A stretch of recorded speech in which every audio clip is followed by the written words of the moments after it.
Depending on the material, this can generate a lot of stored energy. As a general rule, the more stretch there is, the greater the stored energy. If the force is beyond the braking load, it will fail. The energy suddenly releases when the rope parts, causing the two ends to fly away from the brake point. Mooring lines are made up of wire or fibre.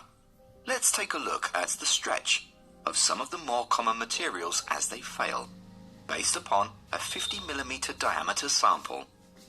Steel is used to make up wire ropes, and this will break at 150 tons with 2% stretch. Most fibre ropes are made up of synthetic materials, which can all stretch and fail at various levels.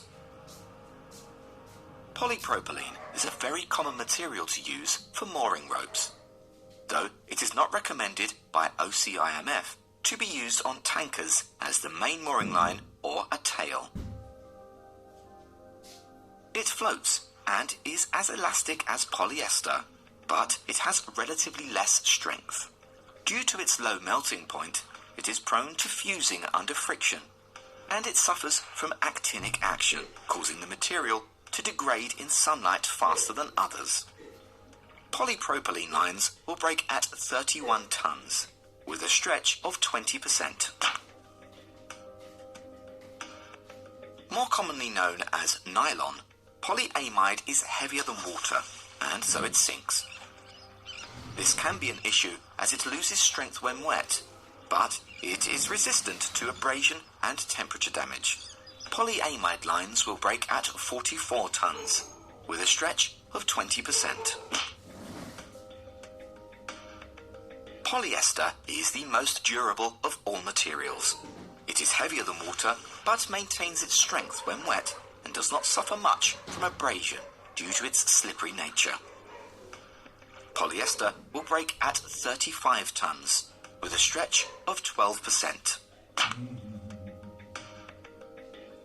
Polyolefin is lighter than water and does not lose strength when wet. Although it has a relatively low melting point, it does have excellent abrasion resistance and is reasonably strong. Polyolefin lines will break at 41 tons, with 20% stretch. High modulus ropes are considered as an alternative to steel wire rope. Used extensively as mooring ropes and tug lines, there are various terms associated with them, such as high modulus synthetic fibre, high modulus polyethylene, and ultra-high molecular weight polyethylene, as well as brand names such as Kevlar and Dyneema. With the exception of Dyneema, they don't usually float, but they are very strong, have low stretch, and little snapback. A Dyneema line will break at 193 tons, with a typical stretch of 3.5%. Some ropes consist of a mixture of materials, such as polyester and polypropylene. Their characteristics can be found by referencing the manufacturer's information. These mixed fibre lines will typically break at 49 tons, with the amount of stretch variable depending on the mix. On some vessels, an elastic mooring tail is attached to the wire or high modulus polyethylene mooring line. This section takes shock loading, protecting the mooring fittings and the main mooring line from damage, and it is easier to handle than a wire.